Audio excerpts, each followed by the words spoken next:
La radio qui vous parle de NBA, c'est Radio Off Basket. Le basketball, c'est mieux à la radio.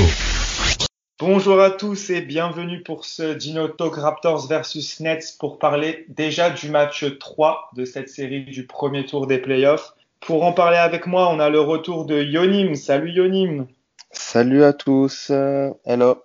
Et on a également le retour de Maxime. Maxime, ça faisait un petit moment qu'on t'avait pas eu dans les avant-matchs. Salut Maxime. Ouais, salut Mike, salut Yonim, bonjour à tous. On va tout de suite rentrer dans cette série et je voulais avoir, comme on fait toujours un peu, votre sentiment sur le match d'hier.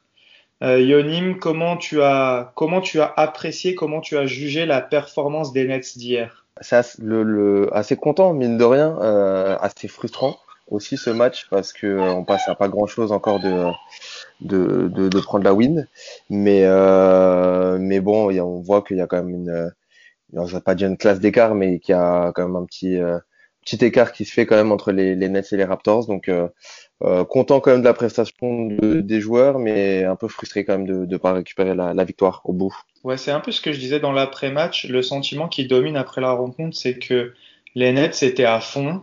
Ils font un très gros match. Tous les joueurs ont été impliqués, 7 joueurs à 10 points ou plus. Tandis que les Raptors font un match, on va dire, pas moyen, faut pas exagérer, mais on sent qu'ils en avaient encore sous le pied, que tu as des secteurs où les Raptors pouvaient être meilleurs. Et au final, malgré cela, Toronto gagne. Donc c'est vrai que je pense que ça doit être frustrant côté Nets. Max, comment tu as vécu la rencontre, toi? C'était aussi frustrant, c'est frustrant pour les deux parce que c'était pas un match, on démarre très très mal le match. Dans le deuxième quart-temps, les deux équipes font vraiment n'importe quoi.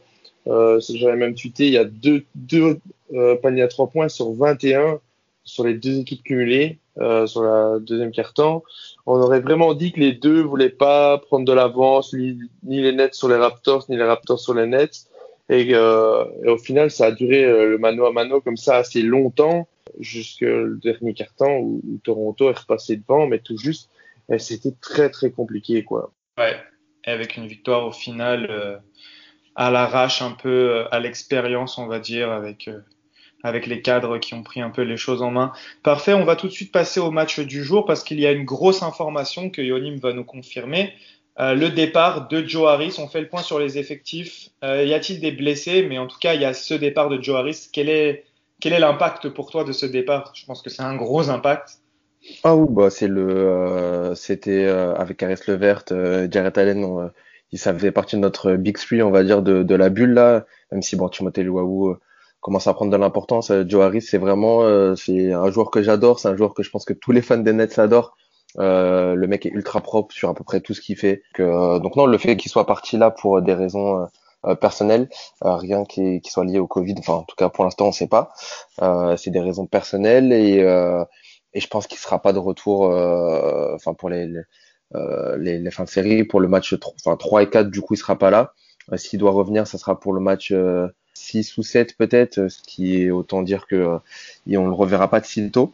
Et très très très très très important, Joe Harris dans l'effectif, et donc son départ va vraiment impacter le collectif, et je pense on peut dire adieu aux deux prochains matchs et à la série, tout simplement avec son départ, hein. Ouais, c'est ce que j'allais te demander. Est-ce que pour toi, avec ce départ de Joe Harris, maintenant, il y a même plus l'espoir de remporter un match dans cette série? Non, c'est sûr que déjà ça commençait à devenir compliqué. J'aurais aimé prendre le premier match parce que c'est toujours important, et puis créer un peu l'effet de surprise. Frustrant aussi sur le deuxième match parce qu'on est devant quand même et on n'arrive pas à vous enfoncer la tête sous l'eau. Donc ça aurait été cool de prendre ce deuxième game, mais je pense que ça va être très très difficile pour la suite de la série. Et oui, non, sans Joe Harris, en plus on n'a pas un banc mirobolant non plus, donc ça va être assez compliqué de remplacer numériquement. Donc je pense que c'est mort pour nous. Voilà. Même si les autres gars vont se battre, hein, c'est l'esprit net aussi de toujours se batailler, de toujours se battre, d'aller à fond, mais ça va être compliqué, on va pas trop se mentir. Ouais, parce qu'il a quand même pesé beaucoup sur les deux matchs, hein. Il fait un 19-6-2 sur le premier match. Hier, il fait un 14-15 rebond. Donc, meilleur rebondeur avec Allen. Il nous a vraiment embêté au rebond. Et hier, justement, c'était ça aussi notre gros problème. c'était le rebond. Gasol, Ibaka n'ont pas pu dominer sous le cercle face à Jarrett Allen qui était vraiment en grande forme.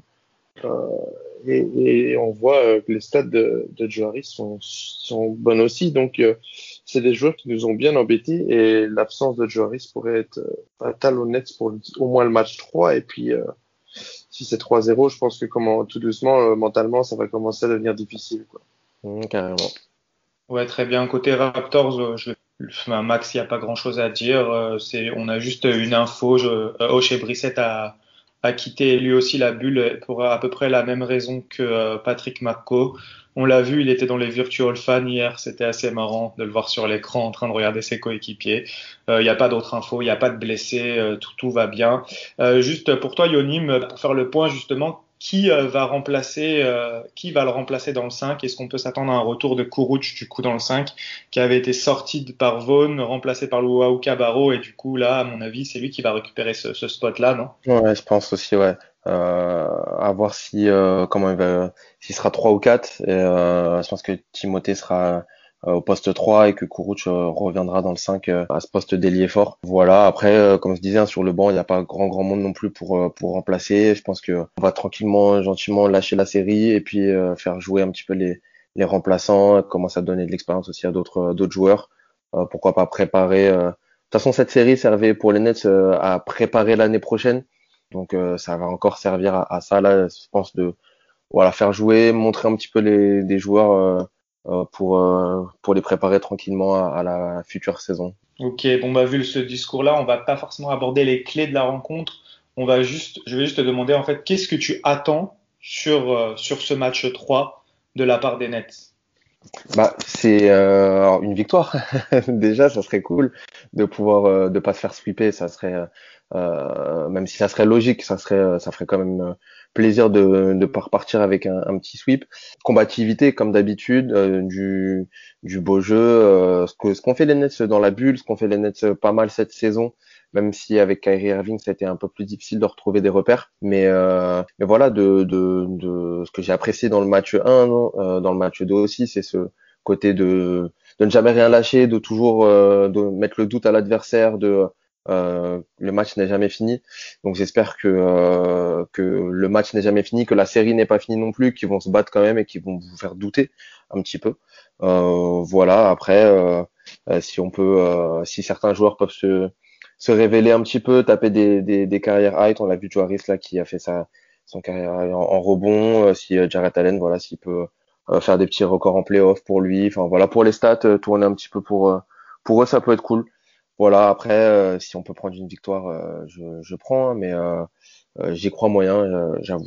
Max, quelles vont être les clés pour les Raptors pour éviter que ces Nets prennent une victoire? Moi, je veux que Ibaka et Gasol, qui ont fait un match mais pourri pour moi hier, réagissent au prochain match. Et c'était quasi couru d'avance, par exemple, que Gasol allait faire un match pourri parce qu'on le voyait dans le match qu'il était très frustré, qu'il n'arrivait pas à marquer, qu'il n'arrivait pas à dominer sous le panier, il n'arrivait pas à trouver des bonnes passes. Et on le voyait sur son visage et sur son attitude qu'il était assez frustré. Et quand un joueur est frustré comme ça, c'est comme un Antetokounmpo le jour avant, c'est quand même soit ça le booste et ça démarre, ou soit ça l'enterre encore plus qu'autre chose.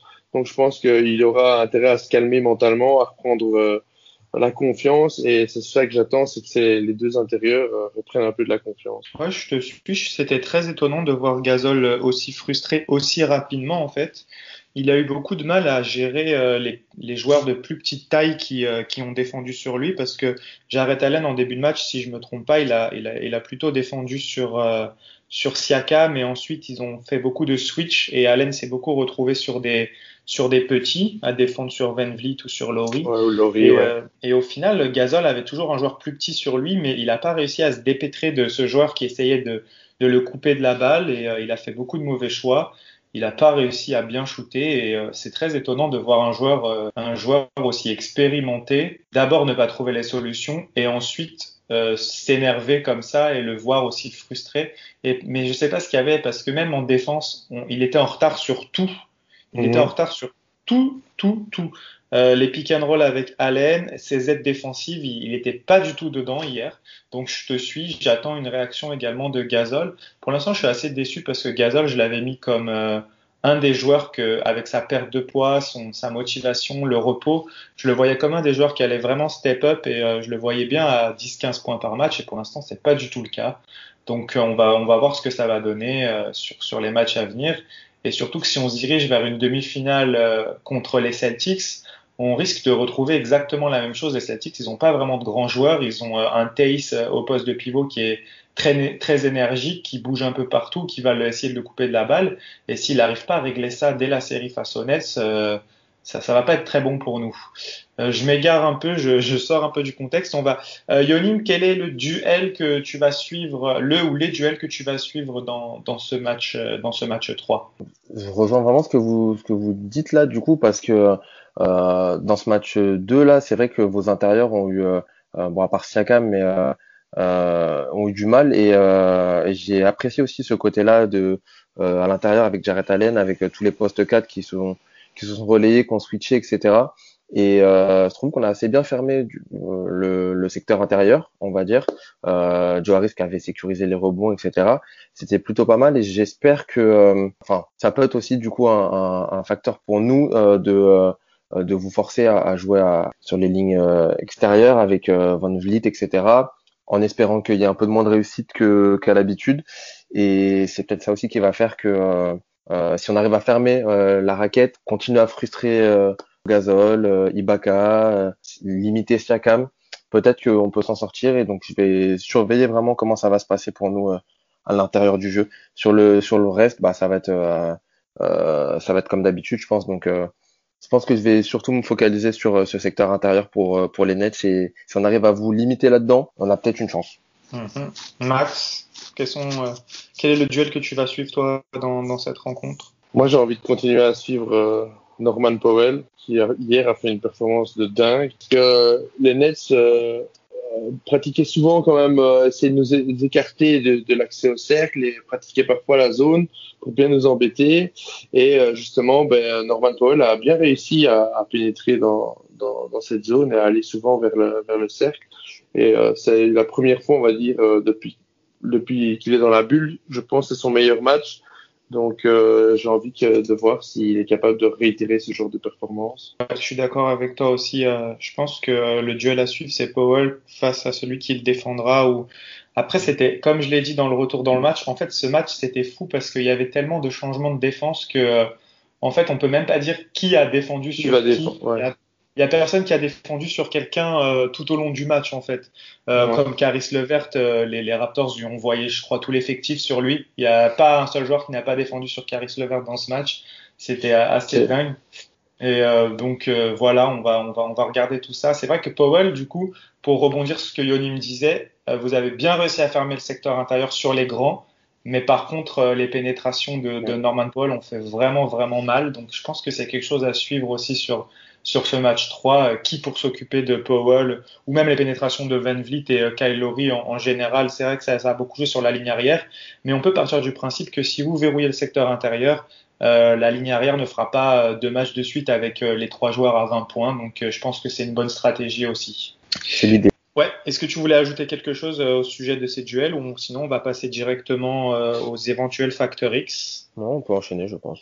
On peut enchaîner, et ben, je te laisse enchaîner. Quel éventuel Factor X pour ce match? Factor X, ça va être le banc pour nous. Tous les joueurs du banc qu'on n'a pas beaucoup vus et qui vont avoir du temps de jeu là, surtout avec le départ de Joe Harris. Voilà, des gars comme Moussa, comme Jeremiah Martin, peut-être Donta Hall aura du temps de jeu aussi.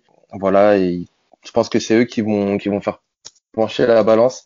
Il y en a qui s'en sortent plutôt pas mal. Je pense à des mecs comme Taylor Johnson, voilà, qui ont réussi à élever aussi un petit peu leur niveau de jeu. C'est tous les autres que je veux voir là, des mecs voilà comme Moussa, Justin Anderson, Jeremiah Martin, Donta Hall, comme je disais, Kuruc lui sera titulaire, je pense. Donc mais voilà, tout le banc, je pense que c'est ce qui peut faire la différence pour nous et qui va devoir prendre le dessus sur votre banc à vous. Et, voilà, j'espère que c'est ce qui va se passer. On verra.